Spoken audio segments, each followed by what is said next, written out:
आज सकाळी मी दुकानावर न जाता डायरेक्ट आली आहे बस स्टॉपला। तर आम्ही सगळे निघालो मोखाड्याचा बोहाडा बघण्यासाठी। आम्ही जव्हारमधून निघालो, मोखाडा बस स्टॉपला पोहोचलो।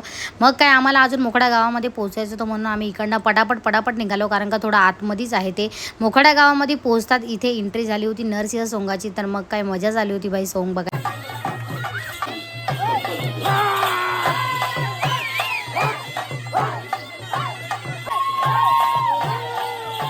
तर ना लांबून लोक आई जगदंबेच्या दर्शनाला येतात। नवसाला पावणारी आई जगदंबा माते इथे नवस फेडण्यासाठी लोकांची तुम्ही गर्दी बघू शकता।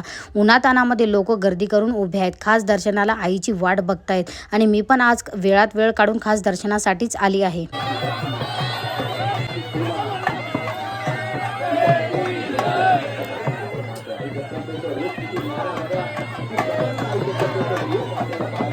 बाहेरून दर्शन घेतल्यानंतर आम्ही आलो होतो मातेच्या मंदिरामध्ये दर्शन घेण्यासाठी। दर्शन घेतलं आणि प्रसाद घेतला आणि थोडा वेळ आम्ही बसलो होतो मंदिरामध्ये मस्त। नंतरला माझ्या आत्या आणि माझे मामा भेटले होते, मग त्यांच्यासोबत मी खूप गप्पा केल्या, खूप वेळ त्यांच्यासोबत होती मी। त्यांना भेटून नंतरला मी निघाली यात्रेमध्ये। गर्दी खूप होती म्हणून आम्ही जास्त काही फिरलो नाही, ऊन पण खूप लागत होतो, कॅपॅसिटी संपली होती फिरायची। मग नंतरला आम्ही आलो जीप स्टँडला, जीप भेटली आम्हाला, आम्ही निघालो जव्हारला येण्यासाठी।